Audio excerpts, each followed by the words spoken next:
Hi everyone, my name is Sindya Bhanoo. I'm an independent reporter based in Austin, Texas. I'm a print reporter, so normally I go out with my pen and my notebook and I take notes furiously and then come back to my desk and write furiously under deadline. This year, I wanted to do something different while I was covering the pandemic. I conceived of Report Card, a year-long project that follows the lives of students and parents and educators in San Francisco's Mission District. The goal of the project was to tell the stories of what Latinx students in the Mission District were facing this year, to document the challenges and hurdles they faced during this pandemic school year. I'd like to share a snippet of one of the stories that we produced about 10-year-old Abby, a fourth grader in the Mission District who lives in a small, cramped, one-bedroom apartment with her mother, her grandmother, and her grandfather. I would dream of a house with 2 floors and a big front yard and a pool in the back, and with my dog and cat and mom and dad, and we would have space for everybody. We are cramped in a 1-bedroom apartment. I wish my kid had her own room where she can create her own space.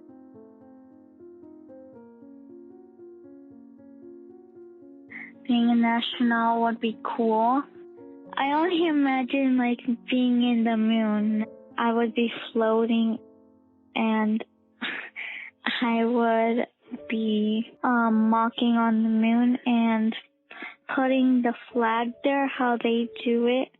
Abby is a little girl who loves space and dreams of becoming an astronaut. Abby's story is a serious one.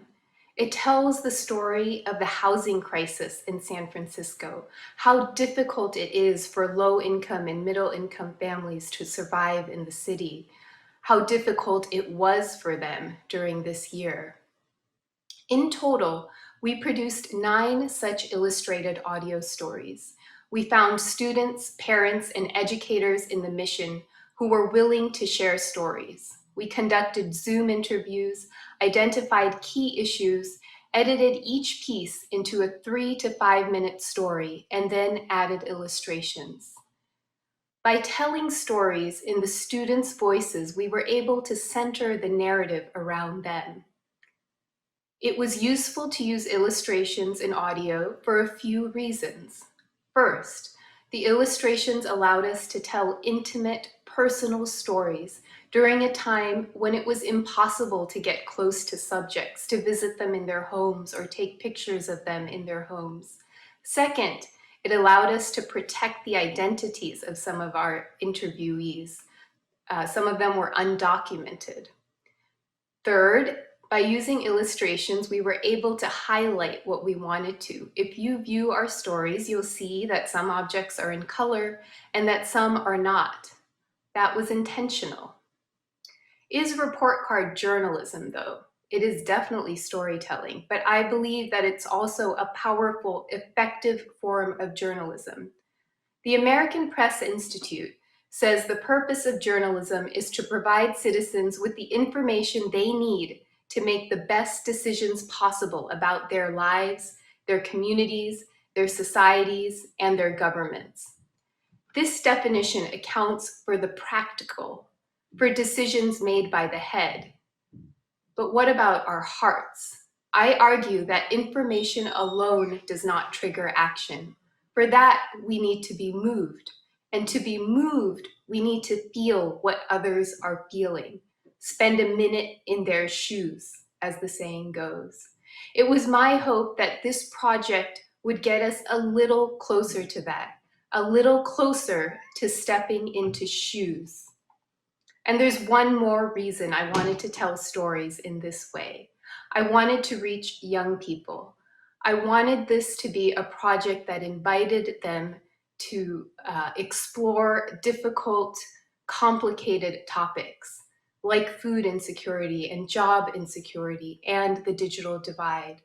I also wanted to inspire them to tell their own pandemic stories, to document what was happening to them this year. This project was funded in part by the Knight-Wallace Reporting Fellowship at the University of Michigan and also by the Pulitzer Center. Through the Pulitzer Center's educational outreach program, my team and I presented this project to classrooms across the country, to K through 12 classrooms as well as college classrooms. We encourage students to write and illustrate their own stories. Here you'll see Cielo's story, a couple of templates from her story. Cielo moved to San Francisco from Argentina. She illustrated the story of how her family's empanada cart was shut down during the pandemic and how her family got through this difficult time. My hope is that this project empowers young people and inspires them to tell their own stories and familiarize themselves with the stories of others. Having reported these pieces in the Mission District, we'd now like to expand the project and tell more stories centered on youth from across the world, across the United States, across Latin America, and beyond. We'd love to partner with news organizations. If you or your organization might be interested in working with us, we'd love to talk to you. Thank you so much for your time.